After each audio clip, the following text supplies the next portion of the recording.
and we're asking now if following your dreams is bad advice. We've all seen the wannabe singing stars on TV talent shows, children driven all over the country in pursuit of a place on the Olympic squad or a top-flight football career. But could the relentless pursuit of our dreams actually be quite damaging? Well, a few might make their dreams come true. The majority may well find that they've given up more than they've gained.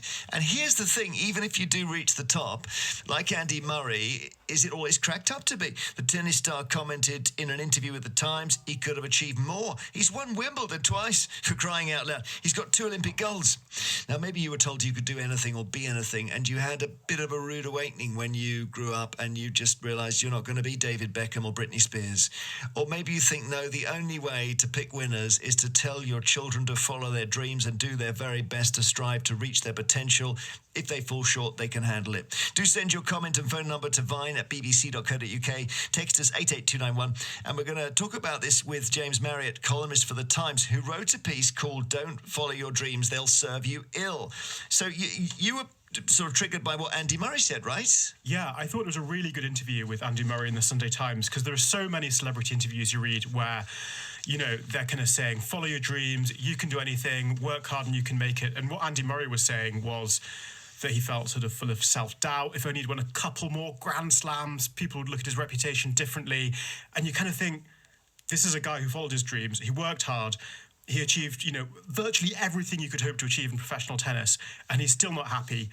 And it kind of makes you think, does that advice that we're always getting to follow your dreams, is that going to make you happy? And if Andy Murray has been unhappy following it, or, you know, is left with doubts and anxieties, you know, what hope is there for the rest of us, frankly? But I suppose Andy Murray is a winner, and a winner stays hungry. So you can guarantee, even if Andy Murray has won Wimbledon 10 times, he'll be disappointed he hasn't won it 11. That's the key mark of a winner, isn't it? That they're never satisfied. And surely teaching dissatisfaction is not a bad thing. Yeah. Don't be happy with what you've got. That is a really good point, and there's definitely an argument for that. I think you could say that Roger Federer seems like a much kind of more relaxed, happy person. That's true. And he's had, you know, that crucial bit more success than Andy Murray's had. But I think it's also, you know, I mean, okay, Andy Murray's a winner. He's, you know, dissatisfied with winning.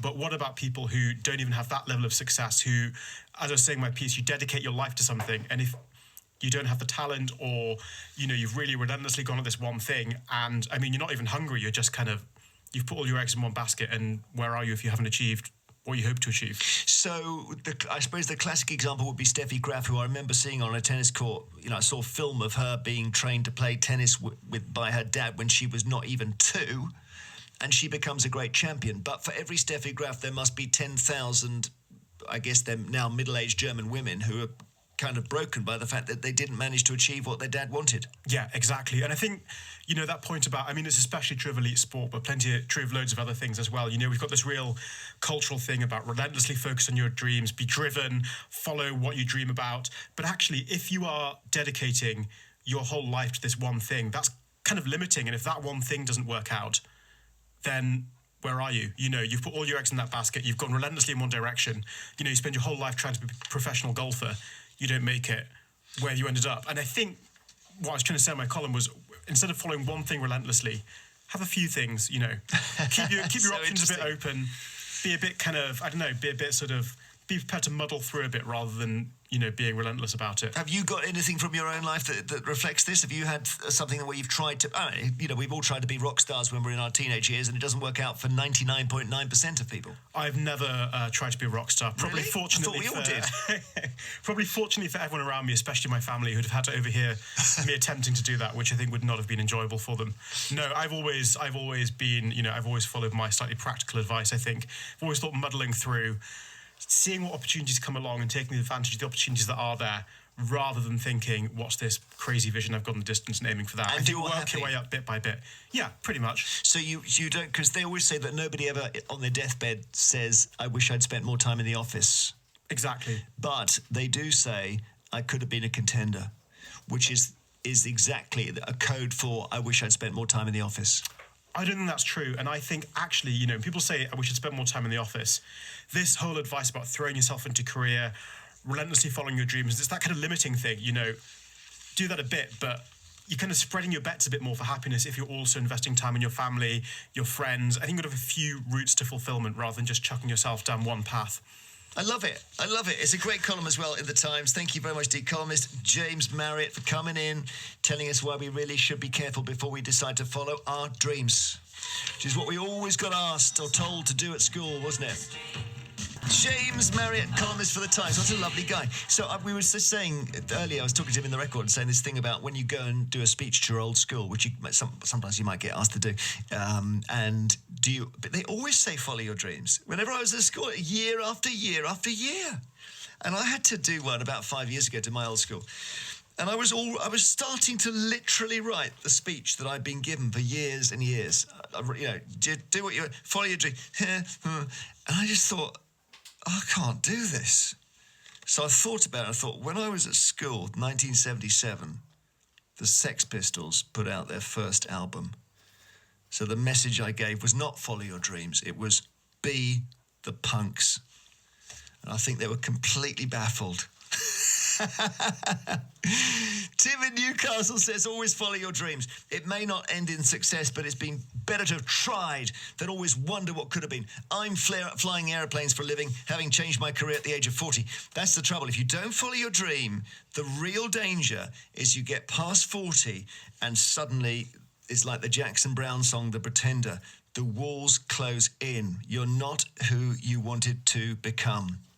Marco is in Arundel and says, telling youngsters you can be anything you want to be is nonsense. It does not prepare them for the real world. You've got to look no further than the queues of tens of thousands of young hopefuls auditioning to become the next pop idol. Follow your dreams, but keep them realistic. Maybe the advice should be follow your dreams, but be ready for them to shatter. Corinne Sherwood in Godalming. Hello, Corinne. Hello, Jeremy. Did you have a dream? I did. Well, it was less of a dream, more of something suddenly came to me one night. And I'd been working in an office. I'd done lots of sort of dead-end jobs, actually, because I wasn't very academic at school.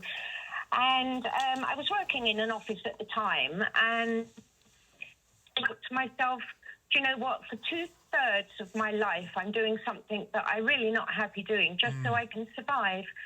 And what I really wanted to do was work outdoors. So I put out some leaflets in post office windows, etc., offering my services as a gardener. And I got picked up a few jobs. And then after a little while, I got to be working with a professional gardening company. And I went off to Meristwood College one day a week. So I did kind of like an unofficial apprenticeship. And 26 years later, I'm self-employed, I'm gardening full-time, I've got my van, I've got my business. And you're happy? And I'm so happy. Oh, great. So you know happy. what? I can hear it in your voice. And I think that thing when people get to, mid-60s and they suddenly say, I can't wait to retire, I've hated this job all these years, is so sad because you can't get those years back. Well, I was 33 when I did this, and... and at the time, I mean, I didn't have children. I had no responsibilities. I was quite a free sort of person, as I am now.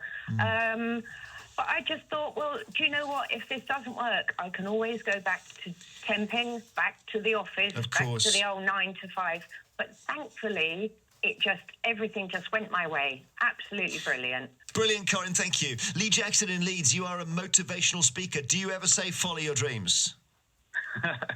Sometimes I say follow your dreams, but then I say a lot of things that James and your other people have said as well, because I think it's just a normal thing, Jeremy, to dream, and you don't want to take dreams away from people. But honestly, a dream needs a plan. A dream needs a big why you're doing stuff, and you probably need a team around you as well. The thing that gets on my nerves, Jeremy, is the way that people think that success in any form is just a solo pursuit. I'm sure yourself, you've had lots of people around you that have mentored you and helped you to get to where you are, Well, I've just sort of basically stumbled from one thing to another. Really. I love the idea I've had some kind of plan, and I've been very lucky. But I don't also, I suppose actually I did follow my dreams. I mean, as a 12-year-old, I listened to the radio and I loved Kenny Everett, and I always thought I want to do what he's doing, and then here I am. So, but that's not to say it's the right advice for everyone. I think my brother and I wanted to be rock stars, and we formed a band, and I was the singer, but I can't sing. Now, I mean, clearly, somebody should have told me that. So we had a couple of years, and then the game was up. So that was the wrong dream, you know. Yeah, well, I do know your brother a little bit, actually. And do you? You'd probably say that. Yeah, I know him and John Archer is good friends. Oh, yeah. Well, you see, Tim is someone who then, there's a good example. He wanted to make people laugh, and he spent his whole life doing it. And I can't think of anything better to do with your time. He could look back and he's made probably millions of people laugh. You know, so that. But you know, everyone's different, aren't they? That's the key thing, Lee. Yeah, I think so.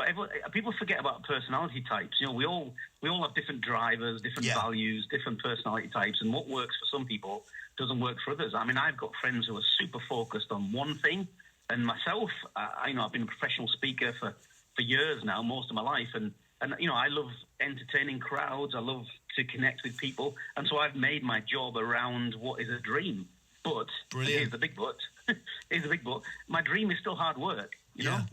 Yeah, I'm I've sure. still got to do admin and tax and marketing and everything else, but it's still hard work. But that's not a bad thing. And in my book, Get Good at Life, I try to explain to people that, you know, relationships are really important too, and we mustn't just follow a dream and destroy relationships. You're so right. You're so right. Lee, thank you. It's lovely to talk to you, and all the best. Loads on this, following dreams. Tristan Galloway says children should 100% follow their dreams. They should be encouraged and supported without their parents pushing their own dreams on their children. Keith in Suffolk says we'd like our children to follow their dreams, but as a parent, you've got to try to help them get over unrealistic dreams. Our daughter said she wanted to be a singer. I had a dispute with her because I said, if you want to, you'll have to go the extra mile. She took that as me putting her down.